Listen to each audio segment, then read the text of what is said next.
This is the presentation on assessing online services in a post-COVID world. I'm Meg Benke. I'm a professor at SUNY Empire State University. I'm a former commissioner of Middle States, and I'm a former provost here at Empire. My colleague panelists are Dr. Victoria Brown, who's a professor and a former assistant provost at Florida Atlantic, and she and Josh Strigle, who is director of eLearning and learning support services at the College of Central Florida. The two of them created the Online Learning Consortium Student Services Assessment. So they're joining with me to present on this important area. The three of us wrote a couple of chapters together on the importance of structured online services for online and blended learning. Also, we have Kim Scalzo, who's a colleague of mine in SUNY. She's Senior Associate Provost for Digital Innovation and Academic Services. The SUNY System Administration, which has 64 campuses, of which many are represented today, has done a lot of work with the Online Learning Consortium as an assessment tool, and also has a readiness process that Kim will talk about more later. I have a few announcements to make.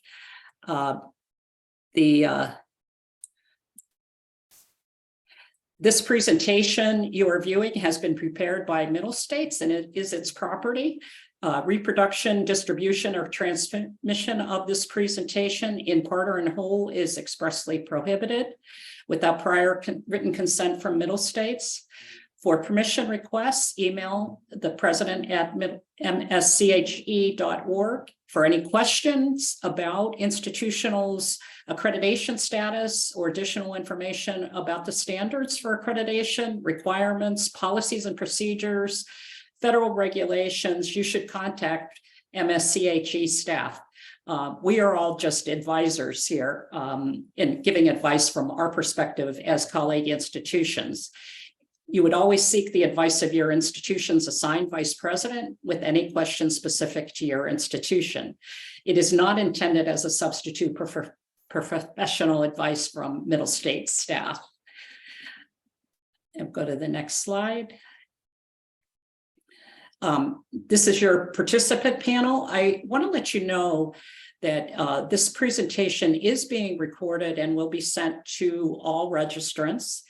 And if you have any concerns, you should know that your name and identifying information will be there with your chat. So if you are not comfortable with that, you should not participate in the chat. But our goal in this session is to actually have you participate a lot in the chat. We hope to have a very interactive session.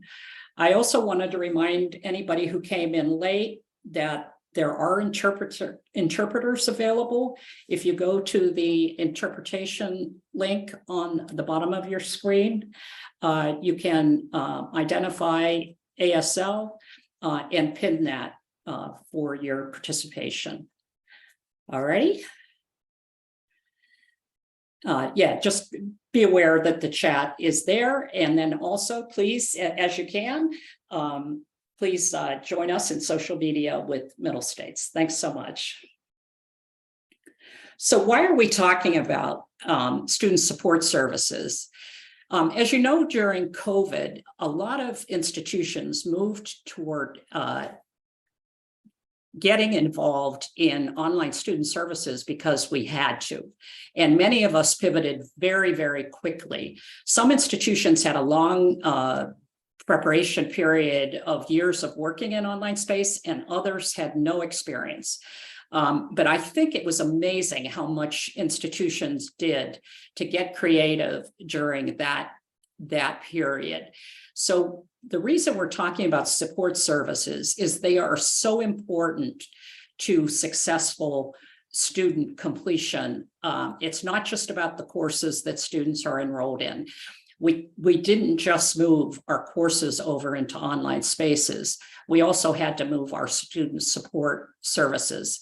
And here today, we're talking about both administrative and traditional student support services.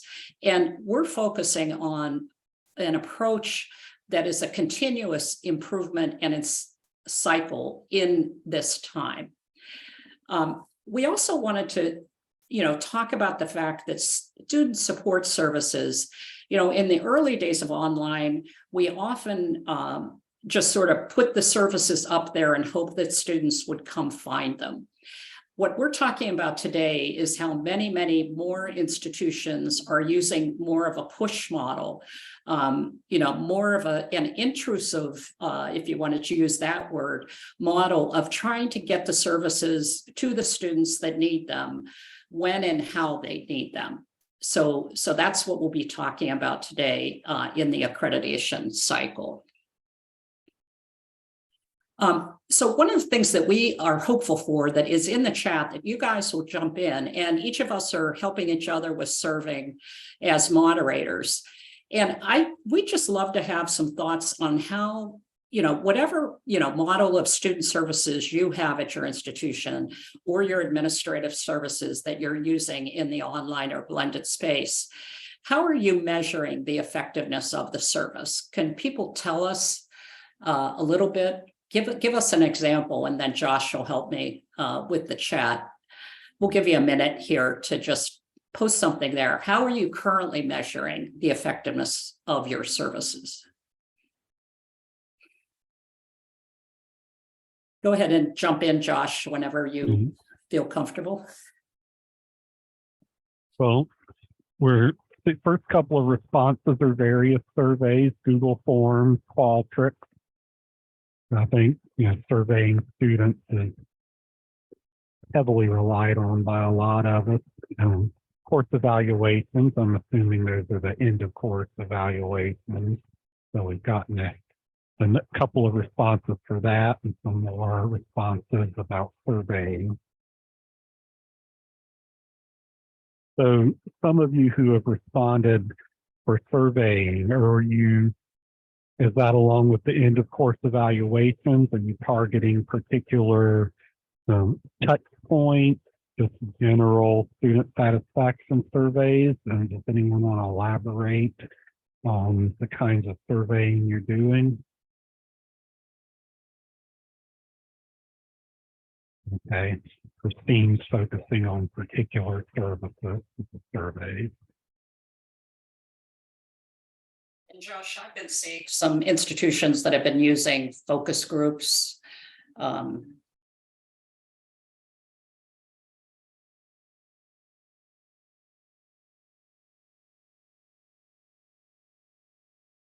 Okay, got one exiting student survey. And those are, I would think, very useful, whether students are successful or they're exiting out for another reason to get that feedback. As part of a cycle of an assessment, that's great, because that's one of the things that we really want to focus today, because we're focused on assessment and accreditation. So we want to be able to show how we're assessing a service, but also turning it around and how we might identify improvement. So why don't we go on to the next slide, Vicki? And I think you're up next. I am. Let's see if I can get it to go forward. Oh my goodness. It's interesting what's going on. Come on. Oh, there we go. All right. So what we noticed is that there was, before COVID, there was definitely a need for improved student support services, especially in the online environment. So it was almost like online student support services was an afterthought. Maybe we might need advising or some basic kind of services for them. And we weren't not giving them the whole spread of services that we would give to students who are face-to-face. But that kind of changed as we started to see this exponential growth in enrollment for online that again began before COVID and it's just accelerated post-COVID.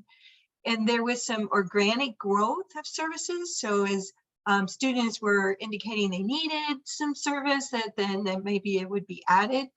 It was very unequal in the distribution of availability. So maybe a school or a college within the university was providing that service, but it wasn't being provided to all online students. And there's been over time, this increased potential for federal regulation. I know in the southern states and SACS accreditation, we have to address student support services, and it's been embedded into every part of the accreditation evaluation that we do now. And again, just making sure we're accredited. It's also for nursing, business, engineering, education, also becoming a big part of that accreditation process for each of those degree program areas.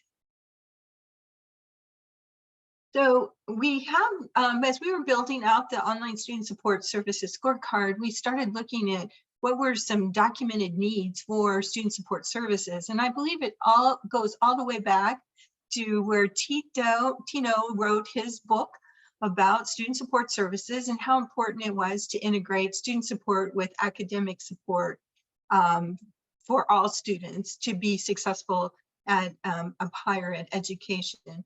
And Whitty went in and developed an actual student services model in 2001. And it was a beautiful spider web because the student support services are embedded in so many different departments across the institution. Hayden decided, actually indicated there was a very definite need when they evaluated leaders. And then we began to see that student support services is beginning to be linked to the delivery method, where we see online student support services being adopted even by campus students, and then also linked to successful completion by degrees. So many of our early models for online education were standalone. So they were separate from the university.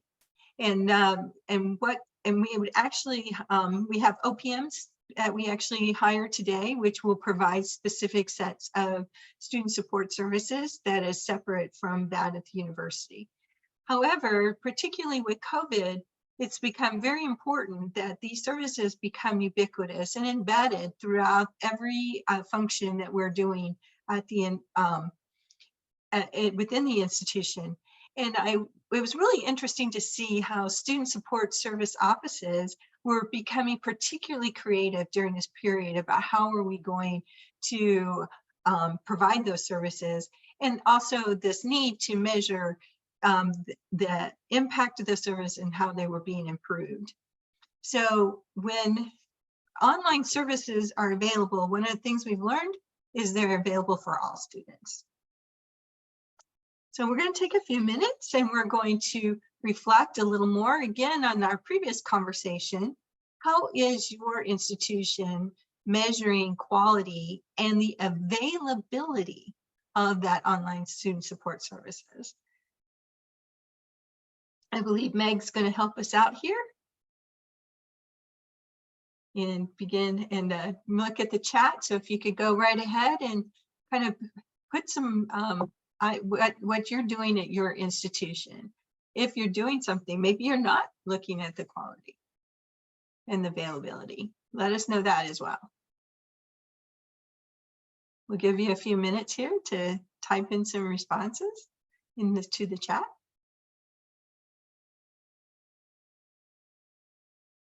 So sounds like some pre and post surveys to usage of services.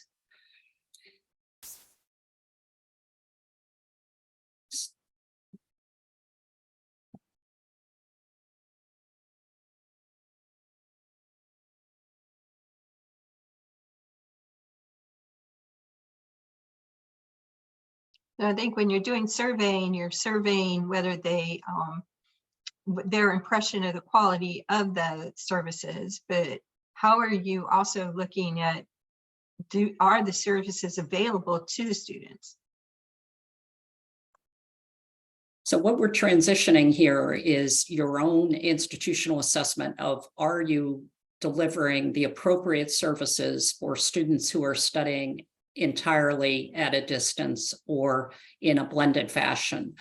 So are there ways that you're measuring? Are your library services adequate? Are your academic support services adequate? If you have doctoral and research students, are you making sure that they have the same access to how to write an IRB, how to write grants, how to be a good teacher assistant, or how to design online classes that are available on campus?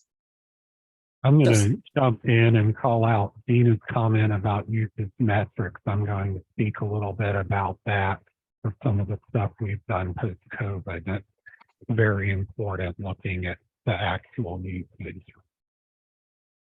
Yep, when and how services are necessary, making sure that they're available at an appropriate time for students. So also Carlotta is talking about, student GPAs, are you tracking on whether or not the outcomes of students in success? That's fantastic. I like the ones where they're talking about student usage and making sure they have staffing available. I've seen a couple of those.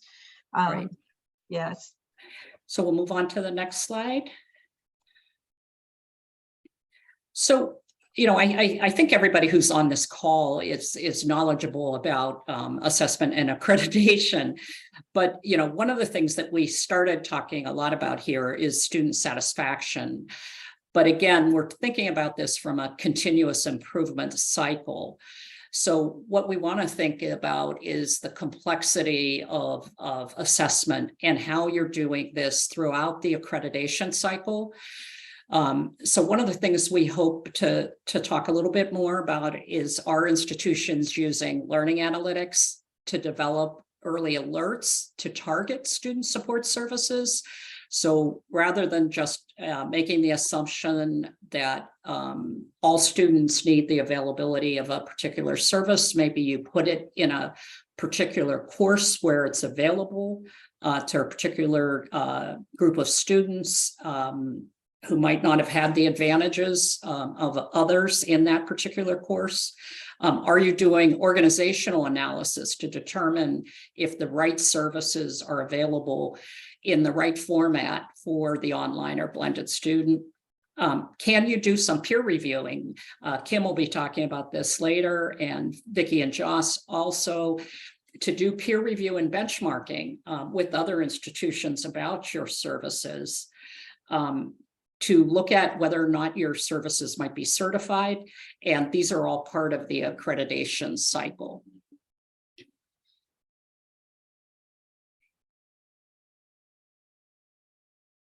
And then these are a couple of the, or Vicki, you were going to jump in right on the tools. I can. Yeah. Yeah, these are different tools that are available in the across distance learning that you can use to evaluate the different services you have. So there's this certification for online student support. I'm not sure where, that's through the Online Learning Consortium. We'll actually use the Online Student Support Scorecard, and then we will certify the online student support services at your institution. Quality Matters also has student support services embedded within their higher ed rubric. And then we also, if you look at the Online Learning Consortium, there is also a section in there on online student support services. And as the Online Learning Consortium was thinking about the administration scorecard, they were thinking of the student support scorecard being supportive of that section within the Online Learning Consortium. So we'll take just, again, a few minutes here. And how do you assess quality of distance education at your institution now? What kind of tools are you using?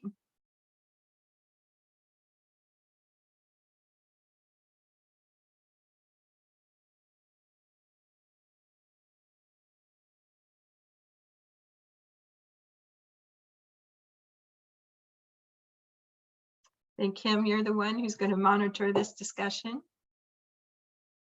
Yep, I'll come off mute. So, yep, so somebody's saying the AAC&U rubrics. And if there are, some folks have been sharing links to things. So if you have a link to share, that would be fabulous. Exactly as on campus, I'm thinking you're meaning they're comparing. Same as on campus with some modifications to the course evaluations. Yep. Course evaluations, researching minimum LMS present standards, Starfish and Tableau for attendance and other metrics. Great. Great. And thank you for sharing that AAC&U link. Gladys, thank you. Faculty assessments, end of course evaluations, analysis of online and in-class performance. Any other ways that you think a little more holistically, end of course surveys, student learning outcome metrics? I think for the folks who are using like products like Starfish and others and doing more global assessment, yeah, I know, Kim, you've looked at some of that in SUNY for global assessments.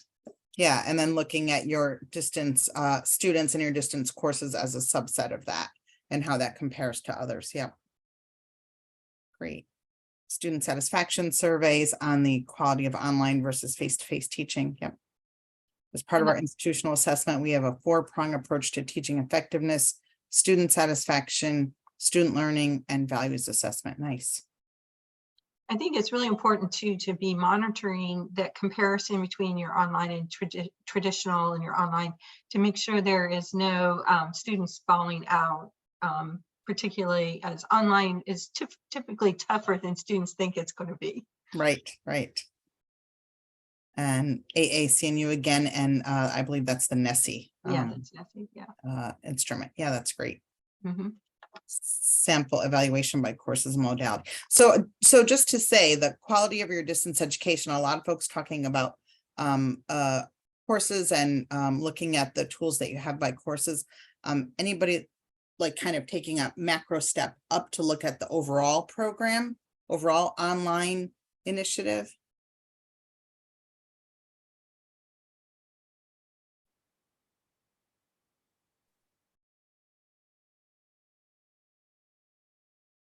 And Kelly, I see your point about getting difficult to disaggregate with high flex and trimodal. Absolutely. We're having those same conversations in SUNY. Like, is it online? Is it face-to-face? How do you know? Right? Absolutely. And someone, Shanti doesn't have fully online programs right now. Yeah. Okay. So I think we'll move to Josh. Yep. Josh is going to talk about our scorecard. So in Florida, that sounds like also possibly in New York and Middle States as a whole, we're a pretty tight-knit group in the distance learning world across both of our systems, the college system and the university system. So representing the college system, I was working on an instrument to evaluate student services and just as an internal tool for all of my counterparts in the college system. Shortly thereafter, Dr. Brown was tasked from the university system with creating such an instrument. So we got together, joined forces, and formed a larger committee to accomplish this. We were trying to balance all of the different areas of the student experience while they're engaged with our institutions, all the way from recruiting through graduation. We came up with the committee with 11 major categories, and quick math tells you that 11 does not go evenly into 49 quality indicators. So we'll talk about the distribution of that a little bit. But since we were intending this as an introspective tool, we did not want institutions getting caught up in the nuance of something like a 1 to 10 scale or even a letter grade scale. You know, well, is this service a 7? Is it an 8? Is it a 7? Is it an 8?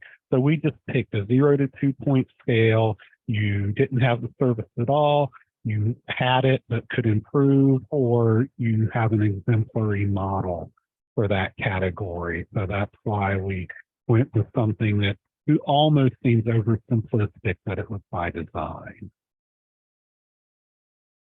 And these are the focus areas. So you'll see how, based on our committee feedback, some of them have many more indicators than others, but we took the feedback of our committee and really tried to put the number of indicators in each category that truly needed to be there.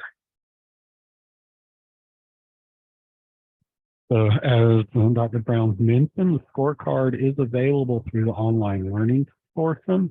There are some paid services such as the badging attached to it, but the PDF is available for you just to download. I think they just look for your name and your email address, and then you can download that through them for free. The URL's down on the bottom, but if you just Google OLC Quality Scorecard, you'll get the suite, and then you can find ours pretty easily.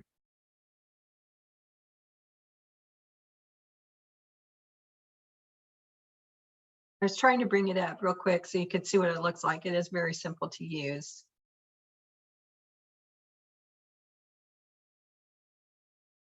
All right, so we're going to speak about our institutions in the self-study. It was, the scorecard was implemented at almost, I think, 38 or 39 of the 40 Florida higher ed publics implemented the scorecard almost simultaneously. We'll focus on ours since we were the primary authors. Dr. Brown representing the university, me representing Florida College System, which if you're not familiar with our system, it's the former community college system rebranded Florida College System. And it is the same instrument that's available to you through OLC now.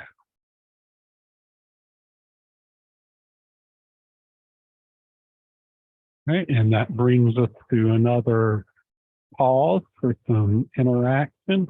So we would like to know what you think, what challenges a large public institution might have in improving their online student support in a cohesive and unified manner. So we'll give you a couple of minutes and we'll discuss that.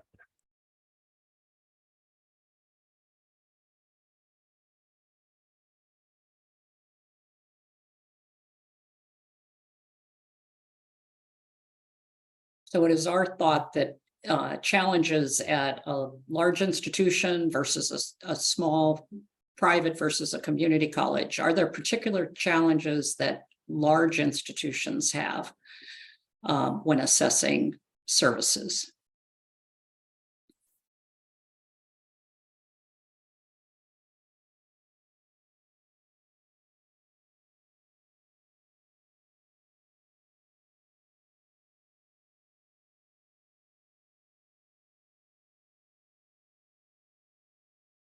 Yeah, diversification of the students.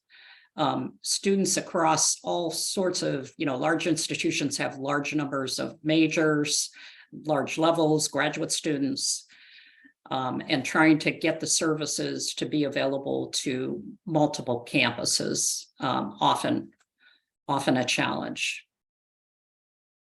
Many different types of students on the campuses. And funding resources, I'm surprised, that's a challenge. Yeah, even more so with assessing services. I think it can be if you're looking at it from a perspective of sometimes at large research institutions, the colleges are siloed and not necessarily centralized.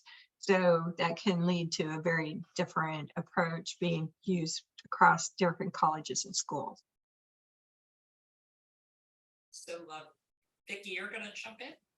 Yep. Okay, we got funding and staffing again. All right. So we're going to talk about a couple of case studies using the, and I want to share, hopefully this will share, can everyone see the online student supports card? Or is that not coming through? Yes, It no. looks good on my end. Okay, see yes. Great. All right. So I just kind of wanted you to have an idea of what that looked like. So it's really simple. We have the descriptors in the middle, and then you can give yourself a score. So it's very easy to use. We use the scorecard across at my university, at Florida Atlantic University. We were fortunate because I was the lead on that team, so that meant we had a head start on doing the evaluation. And just so you know, we have about, at the time of the study, we had 33,000 students, in which 6,000 of those were taking online only courses each semester. You know, it's very difficult to track who's doing only online, but that's what we were able to determine. And basically, academic student support services before the study, we did have some great online tutorials from the academic services, because we did put together a unit within the academic service that was focusing online. And we had great online tutorials from the library.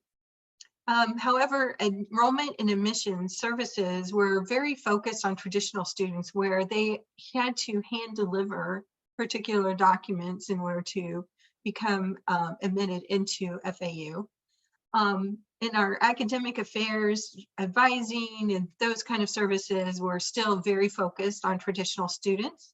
And the graduate students had almost no support at all. They were very focused on how do you, again, bringing papers in to make sure they could enroll, and also none of this like training of how to be a teacher assistant or a graduate assistant or research assistant. None of that was available online. And then our research office also was focused, if you were training on how to do an IRB, those kind of things were all done in face-to-face. So our first step, as we decided to set a goal to create the online student experience, and this was a big process. I brought in all of the different student support services across the campus, and we debated whether we wanted standalone or an ubiquitous system. And it was determined that an FAUL is an FAUL, and that we should be helping all students. So that was the first step.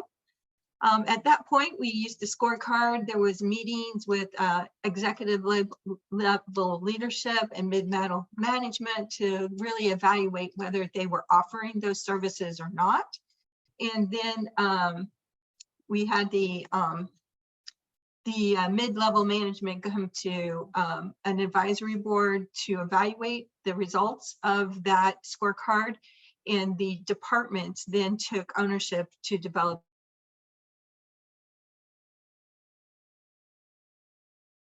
Make sure, because sometimes I think people don't quite understand how extensive online student support.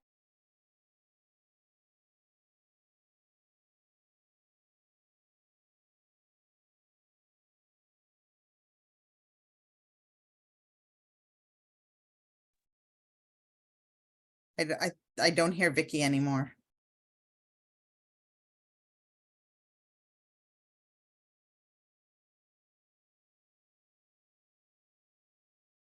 Josh, I don't know if you want to try to jump in. Josh, do you want to? Yeah. I don't think I can control the slide. Let me see if I can pull them up. I've got them open on my other monitor. Let me get to where we are.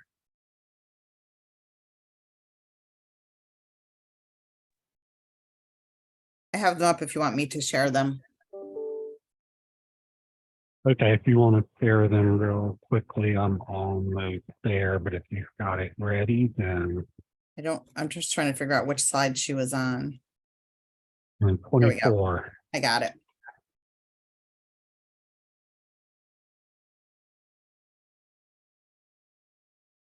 Go ahead, I'm just going to get into presentation mode. How's that? Okay, That looks good. and then, I'm sorry. I'm sorry, I lost connection. Oh, you're back. Okay. Yeah. okay, go ahead, Kim. You can keep on going there. Go to the next slide. So understanding the needs of the online student support services was important. We actually did development training for like how to communicate with online students, different models, how to actually did an appreciative advising model for online. We did equipment upgrades, and we actually learned that those units needed instructional design support because they needed to teach students how to do certain functions around the university. So they were able to access the online instructional design support services. And you can see the results. We had a great improvement in the availability of online student support services, and that was being provided to our online students. And it's I think very relevant for me to add here too, is our ratings also went up for our online programs, and they were beginning to rate in the top 100 as good online programs.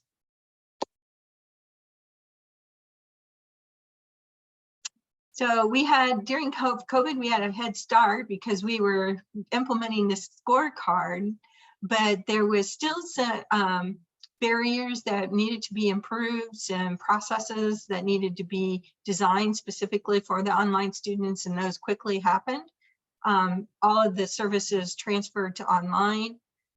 We did a great deal of expansion on our mental health availability, which was actually a weakness before COVID.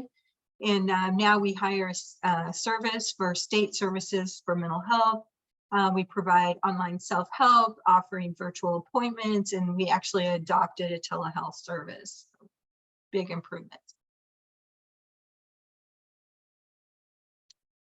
So right now, I'd like to transition us from the large public to a smaller institution. And those of you who might be in a smaller institution, we would appreciate if you could share with us how you are improving your student support services in a cohesive manner.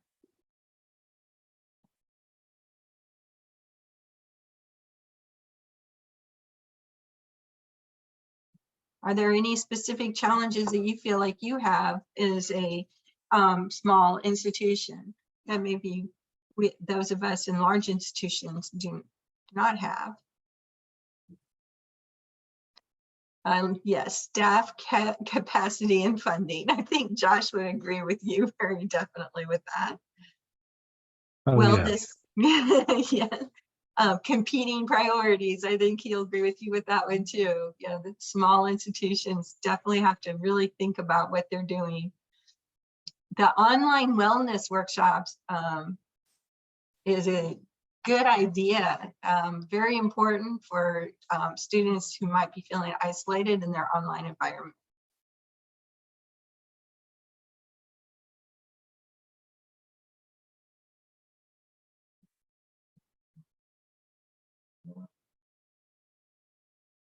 I'll just add, while we've got a lull in relation to the staffing, there are certain skills, a little bit different skill set in providing online services for the students. So if you have a department of 1 or 2, you might have someone in those positions who it's not their preference or their skill set. They might be an expert in the type of service they offer, but maybe providing it online doesn't come naturally to them. So that's something that you have to work on sometimes at a smaller institution. The other thing we found kind of in between the large and the small, it was easier for larger institutions to offer expanded hours versus smaller institutions. So online students often need an expanded hour. And there's some question as to whether you should provide 24/7, because sometimes students are working at night, but you might not many calls during the night. So where's that balance for providing support services for 24 hours? Obviously, a small institution would struggle with the 24 hours.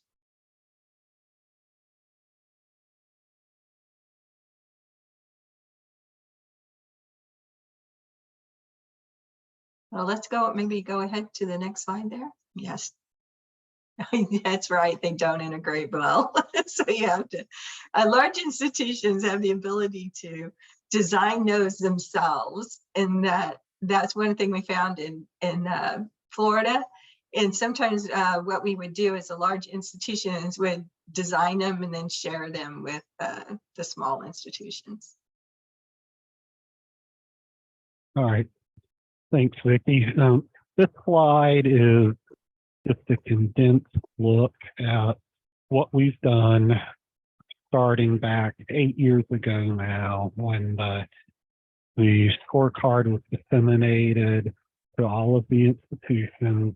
You know, I chose to kind of get it along with everyone else and implement it.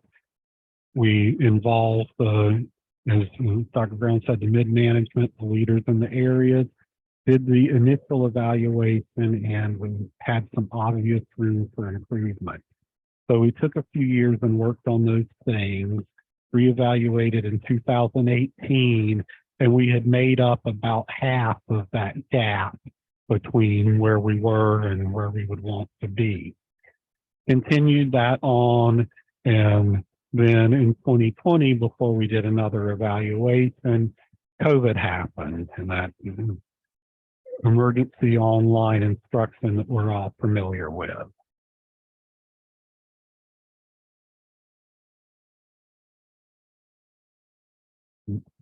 So this slide is, a lot of different services. Some of them we were moving towards putting online, but largely we were in a hurry to move these things online. Thankfully, the federal emergency funding came through in different ways, and we were able to utilize some of that to help us out. So some of these things probably would be, top of mind. Virtual advising, online tutoring, and library resources would probably be top of mind when you would think about things that a lot of institutions did during COVID.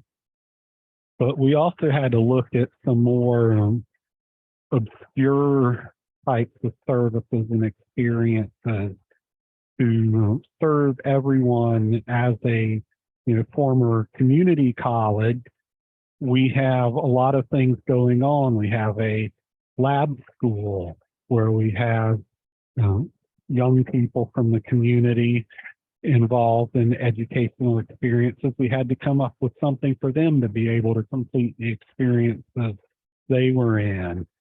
Student activities, that's a very important service to keep students engaged with the institution.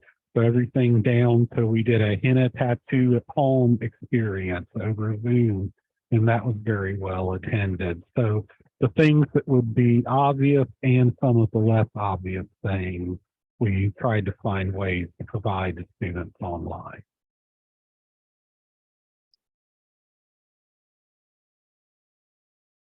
So now that we're in the post-COVID world, we're moving from a situation where everyone had to be online to a situation where most have a choice. And I say most because we do have some programs that were designed from the ground up as online programs, and if students want that program, they're automatically online. So when we talk about these services, Dr. Brown and I are always saying that online services for students or services for all students, but we also need to consider where the students are, and maybe for some students, especially in a 2+2 institution like mine, where we have students from 16 to 85, online only services might not be the best choice for everyone. So things to consider. The emergency funding was ending, so we weren't going to be able to fund some of these services out of those special pots anymore. We had added new modalities. Someone I think mentioned HighFlex in the chat. So, we all live online. We did not do that before COVID, and those require different services. If you're providing tech support to an asynchronous online class, if you're in a peak support period, such as the beginning of the term, and you can't get to a student for an hour or 2 hours, it's probably not going to be as big of an impact as if it's a live online class and they're not able to interact with the class. They need that support right then in order to be able to continue. The employment landscape is a big deal for 2+ student institutions because our student body is primarily employed, and that changes their habits for how they're going to consume the service. So, while they were online 100% out of necessity, and Florida was a state, for better or worse, we opened our businesses back up pretty early. That let a lot of students participate in the workforce if they so chose. And so then it wasn't as easy for them to move back on campus. So we've had to really look at, we have a higher rate of employment among our students now, so how are we going to serve those students? And then the mix of modalities, what was the new normal going to be? That took several semesters to find.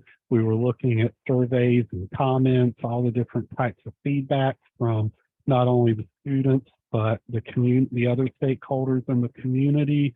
And we started seeing that sometimes the feedback did not match what students were actually doing. And it took us a little while to get that mix of services to match where the students were actually going to be. So when we were looking at individual services, there were some that were just really practical decisions that we weren't able to keep completely online for one reason or another. During the COVID closures, we had some individuals who their job was primarily based on working with students on campus. So we were able to move them over to doing some other things like answering those virtual welcome center chats and things like that. Well, now students are back on campus. They're back at their normal job. And so we've had to cut back on some of those services. Other services, I think online tutoring also got mentioned in the chat earlier. That was one we really got to dig into, and I chose to call it out because that is in my direct reporting area. So we had our peer tutors online during COVID. We've also, for 20-something years now, outsourced online tutoring with third-party providers. So now we had to determine what's the best mix of those services to use going forward. So we had our costs. What are we paying our tutors? What are we paying our third party? What are we paying for the platform that our tutors were using? And then we had the usage data. So we looked at a couple of different comparisons, our peer tutors working online versus third-party tutors, and how effective were our peer tutors being online versus the peer tutors being on campus.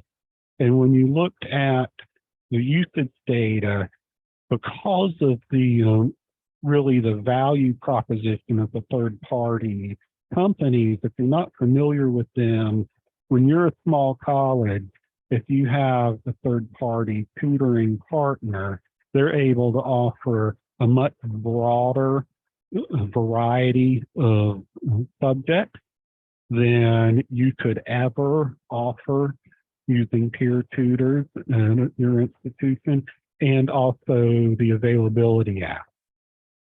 And so we found that our students were really preferring their online tutoring. If they're working on quadratic equations at 3 a.m., we're never going to be able to provide that service to them here. So they can hop on with our third-party partner, get that taken care of in a few minutes. So they love that. And then we also found out they really preferred to interact with our peer tutors on campus. That one-on-one, face-to-face interaction really worked for them. And then fortunately, the cost model matched up with that when we factored in how much usage our peer tutors were getting online versus what we were paying third party. Actually, it just worked all the way around to make it a clear path forward that our peer tutors were then going to tutor on campus, and we were going to rely on third-party tutoring online. So those are the types of investigations and evaluations we tried to do when we determined how we were going to structure the services moving forward. So we still serve both populations of students, but with the most effective model that we can. Next slide. Okay, so this is the same slide you saw a minute ago with some parentheses put around some of those services that we pulled back from being fully online to, when possible, a hybrid model. And so you'll see some things we continued to make available. The technology, we still check those things out, even though we're back on campus. We still offer those for students. We didn't go take out the expanded wireless access points that we put in for students during COVID. Those are still there. We'll continue to upgrade those as the technology advances. So it really is a mix now rather than trying to maintain all of those emergency services that we offered during COVID.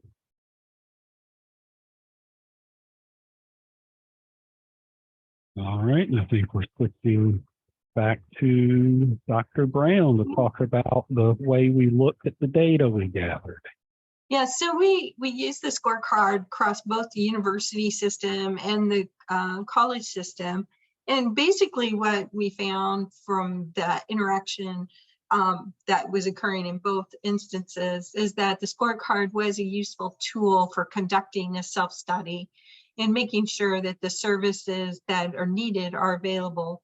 And there was an improvement in that availability. And both, regardless of whether it was a college or a university, it really required a cross-departmental involvement in evaluation of the availability of those services. And we also required efforts across different organizational levels. So in order to really make the scorecard work well, you really need to have approval from very high up in the institution that you're going to be doing this organizational evaluation. So it was supported as we began to work with your middle management and leadership.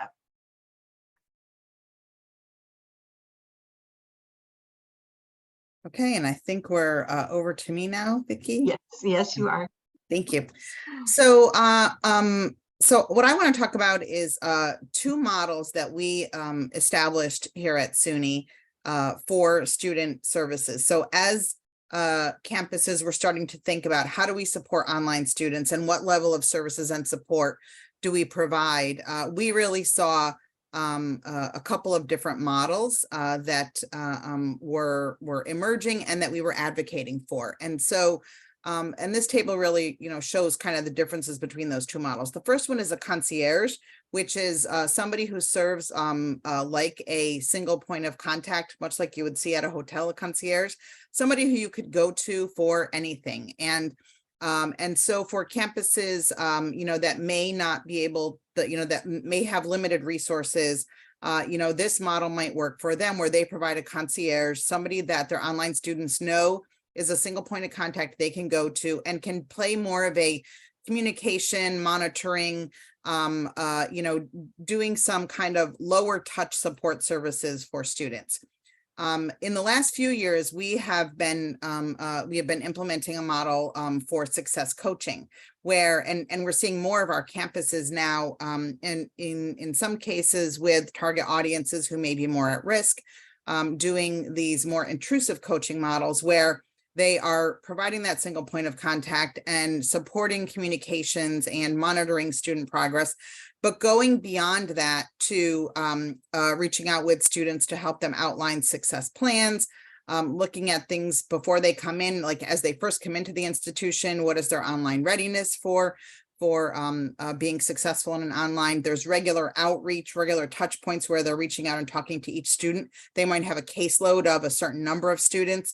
And then some of them are also getting into what we consider some optional student services of advising, registration, and career counseling. So the idea here is that we have a model of student supports that we're kind of proactively promoting two models. And that serves as a point of assessment, right? So if you have a model that you're putting out there, the idea is, how do you assess the effectiveness of one or more of these models? So that's that. Next, what I want to talk about is, and Meg alluded to this, the process that we've established here at SUNY to help our campuses assess their ability and their capacity to ensure quality in online learning across the campus. And so we at the system level have stood up a support service to campuses to help them do that. And we do that by helping to increase the awareness of their campus leadership of what it takes to ensure quality and success. We then facilitate a self-assessment process for the campus to assess themselves against a scorecard. And there they can identify where they have best practices and then determine where they might have gaps that exist that they will need to close to ensure quality. The next part of the process is that we facilitate implementation planning to ensure that their best practices can be sustained, because we often take best practices for granted, and we want to make sure they can be sustained. And then what actions will they take to close those gaps that they identified? And then finally, because we are a system for SUNY and we work with all the campuses, we are able to support benchmarking and the sharing of best practices across the campuses. So they can compare themselves to each other and look for, if I'm looking to improve in a particular area, who's got a best practice in that area and how can I take advantage of that? And all for in service to continuous quality improvement. So that's the goal of our process and how we accomplish the goal. It is structured as a campus consulting engagement. So we have a team of peer facilitators that we have trained across the system who serve as facilitators along with somebody here from the system office. They go to the campus and they facilitate this consulting engagement. It requires engagement of a campus leadership team. So we provide a list of the folks who should be engaged in this, because ensuring quality is the responsibility of more than just the online office. And a piece of it is student services, but in this process, we're looking at everything. And we're using the OLC Quality Scorecard for the administration of online programs. And that has, as I think Vicki mentioned earlier, student supports is one section of that scorecard, but our process looks at all of them. And you could apply this process for the student support scorecard or for the whole scorecard. And as I mentioned, it's designed as a continuous improvement process. So it's not just a one and done, as we say, but something that campuses should do on a regular basis. And we do have campuses who are doing this now multiple times. So that's how the process is structured. Here's what the consulting engagement, here's how it breaks out. There are 3 parts to it. The first part is we come in and we spend 1 to 2 hours engaging with the campus leadership team. And, we basically go through with them the scorecard, what the process is going to look like, what their role is, what our role is, and then we walk through at a very high level the indicators of the scorecard and how they break out into those categories. And then we outline what this process is going to look like over time. In between part 1 and part 2, we send them off to self-assess against the scorecard. So the whole leadership team will basically send in scores for the campus for all those 70 indicators. We take that input and compile that into a summary report, which we bring to part 2, which is a full day on the campus, where we walk through each of those 70 indicators and help them come to consensus on their scores for the campus. And you might think that would be an easy thing to do, but the reality is that depending on where you are on the campus, your perception of how well the campus is meeting each of those standards will vary. And so there's a great deal of organizational learning that happens as a part of this process, the way that we facilitate it. And again, at the end of the day, they end up with consensus ratings, and they know those areas where they scored themselves the highest are their best practices, and those areas where they scored themselves lower are where they have gaps to be closed. In between parts 2 and 3, we send them off to do some other homework. We ask them to document their best practices, and in particular to provide evidence. Like, how do you know that those are your best practices, and what can you document with an eye towards, if you were going to share this with another campus who wanted to improve in this area, what would you tell them? The second part of it is we ask them to identify possible actions that they would take to close the gaps. And then what we do coming back for part 3 is we compile those into 2 summary reports that we walk through with the campus to help them shore up their best practices. And we don't necessarily get to consensus on how they're going to close their gaps, but facilitate a discussion for them to talk through the actions that are most likely to have the impact that they want, and to close as many gaps as possible. We leave them with a template for an implementation plan that includes what their org structure is and how online fits into it, how they're going to sustain their best practices, what actions they're going to take to close their gaps, where they want to do benchmarking. So where do they want to reach out and look at their peers, how their peers are doing to help them improve, and then what is their process going to be from here on out for continuous quality improvement. So that's a template that we give them. And at the end of after part 3, they are invited to prepare a draft of their implementation plan, which they send to us. We give them feedback on, and they hopefully then go off and implement it. So we again, it's designed as a consulting engagement, and the goal is for the campus at the end of this to own the work that has been completed, and we try as much as possible to make that easy for them. What I want to share next is some of the results that we got from an assessment that we did of our assessment process. So we surveyed all the campuses who participated in this process, and to date, we have, I think, almost 50 campuses who have gone through this at least once. And this impact assessment is from a couple of years ago, but what we looked at are, where were their resource allocation changes? Where did they make organization or governance changes? Where did they make policy changes, technology changes, or campus planning changes? And we were really pleased to see that in all cases, campuses were making some changes. And I've shared there's some examples of the kinds of changes that were made. And I think this was evidence to us that the process that we have outlined is having impact at the campus level. And the other thing that I want to share is that the outcomes of our process, that plan that they end up with, is a really nice package that they can include in their middle states assessment or other program level accreditation processes. So we've heard that feedback from campuses as well. And I think that's where I'm going to wrap up and turn it over to Meg. Great. And having served as a reviewer and as a participant as an institution, I will just say this is a highly valued process. And for those of you who may not have a central administration who can do this, I think it's a perfect model of bringing in a colleague to do this kind of benchmarking. And I know there are many, many, many people who are willing to help out at other institutions. I think it's part of the culture in middle states that we help each other out. by doing this kind of benchmarking with each other. So the formal model that Kim identified can be useful for many people. I wanted to talk a little bit about a project we did at SUNY Empire State University and SUNY in general.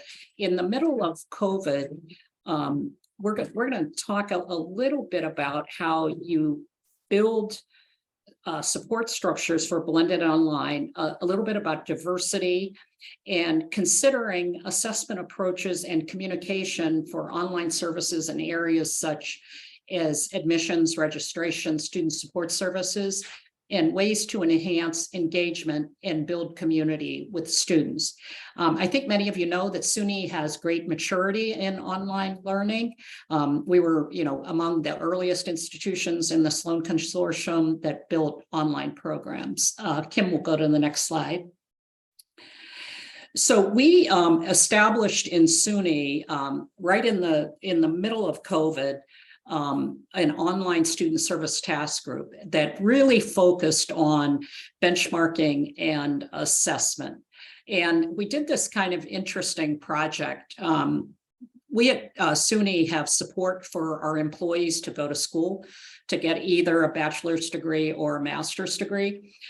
So they get pretty close to free tuition for a course to take. So one of the things that we did was we held a panel of focus groups with students who were choosing, instead of going to a SUNY school, 64 campuses that offer degrees, instead of going to SUNY, they are choosing to go to an institution that might be more expensive, like a for-profit college or another place. And we talked to them about why they were making their choice to pay their own tuition rather than accept the SUNY supported tuition. And what we found, hands down, was that the competing colleges with SUNY were really just doing a better job when it came to business practices. And these business practices were excellent at the front end. So the kind of services that our colleagues at our for-profit institutions were offering in the terms of assistance with getting books, answering questions, some of those push kind of intrusive advising services we talked about earlier. And this was for people who were doing doctoral degrees, master's degrees, and bachelor's and associate degrees. So what then we did with that data is many of us went back to our own institutions and we conducted operational performance reviews of our front end services. And what we often found was our communication approaches were not as strong as they should be. So for example, looking at reducing the amount of communications you send to people that are confusing, doing a communications audit and changing 5 steps into 1, or choosing your methodology for how you communicate with students, talking to the end user student about the user experience in their business practices.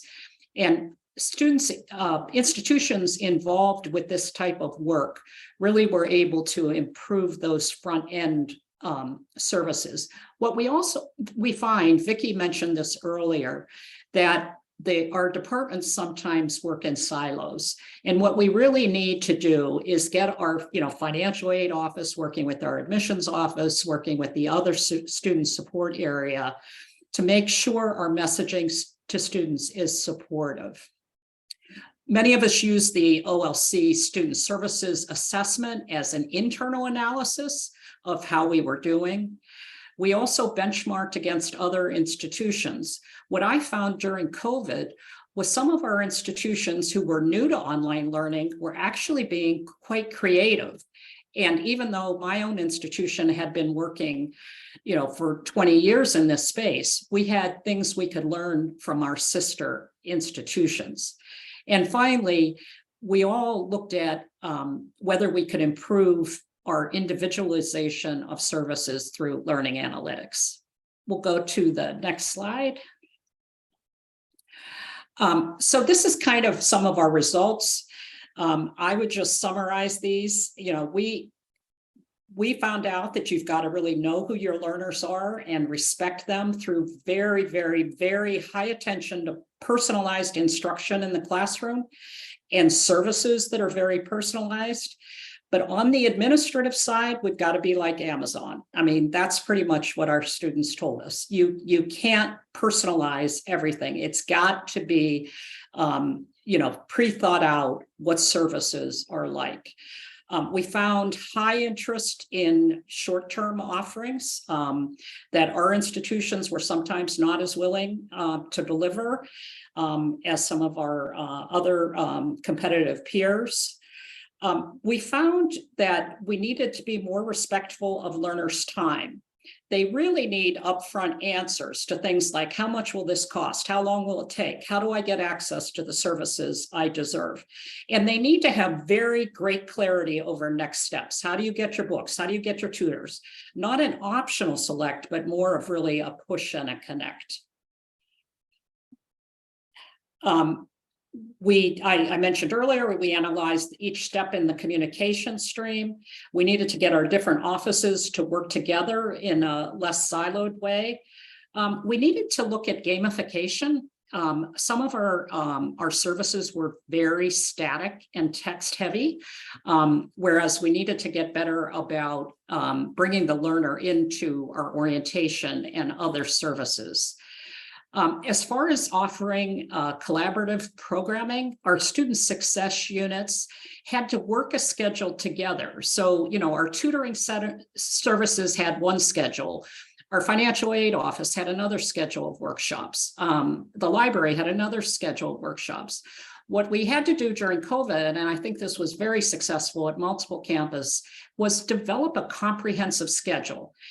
Just like you would, if you had traditional first-year students on your campus, you would be saying, this is what's available on our campus. So you had to develop a website that really showed these are the kind of services that are available to students throughout the year. And I think there's one more slide. The other thing I just wanted to mention was a quick way to think about using collaboration and integrated student supports.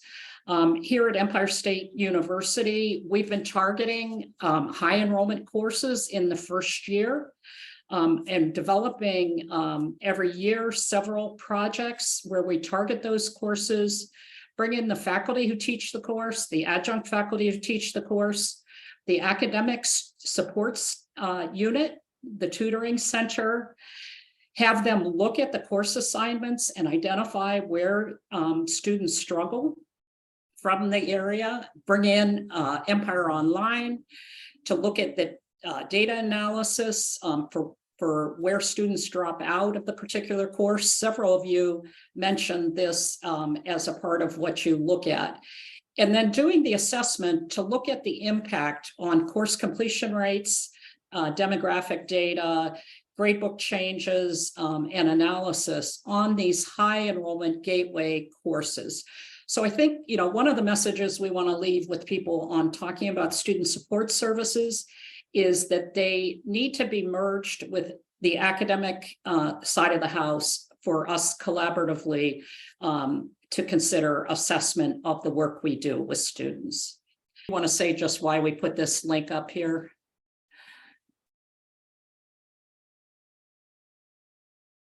The which link? The third-party servicers. Yeah. Yeah. So the third-party servicers, there is some proposed language out there that is a bunch of different changes have happened through DOE, but the shortened version is that there's some proposed reinterpretation of the rules around third-party services. And potentially, we are all going to have to evaluate our services, and Starfish is a great example, to new guidance to determine if that is now a third-party service. So the official language is not out there yet. I love WCT Frontiers blog as a way to look at this. So if you're not aware of these potential changes, hop on WCT frontiers. Look at that. Get on the US DOE blog. They have a blog where they talk about all of their proposed changes. And they're going to give us a little bit of time after they publish the language. But just know that as online student service professionals, we are going to have to look at our services because they have said a particular service may soon be considered a third-party provider for one institution, but not another institution, depending on how it's used. So that's why the reevaluation and assessment of what it means to us is going to be critical for each and every institution. As systems, we are not going to be able to say, this one is and this one isn't. It's going to have to be looked at for each individual institution once they publish the new guidance, probably in a few months. So again, we're not the experts in this category, but we put in the chat the WCET link that they're keeping tabs on this, and I'm sure Middle States vice presidents are going to help us in thinking about what we might have to do in the future related to third-party services, because that's a lot of the area that we talked about today. We wanted to bring up the fact that third-party services are a thing that we also look at evaluating, just like Josh's example that he used earlier on tutoring. We listed here the various scorecards that we know of that have been in use. I think something that I heard today, though, is also that a lot of institutions are using their standard surveys like NESE or their student satisfaction surveys to judge the quality of the work that they're doing. And I think that's really great in what we heard today. We'd just like to thank you all for your participation, and we all four of us are more than glad to talk with you about any thing you heard today. We're the type of people that like benchmarking, so you can contact any of us individually or through the professional societies. Yes, the recording will be sent within the next week to everybody, and that'll include the slides for you and for any follow-up on anything we had to say today. I just urge all of you to participate the way we do in benchmarking and assessment with colleagues. I find I learn something new on every accreditation visit I chair or every institution I visit. So we look forward to seeing those of you in the future. So thank you very much. Thanks, everybody.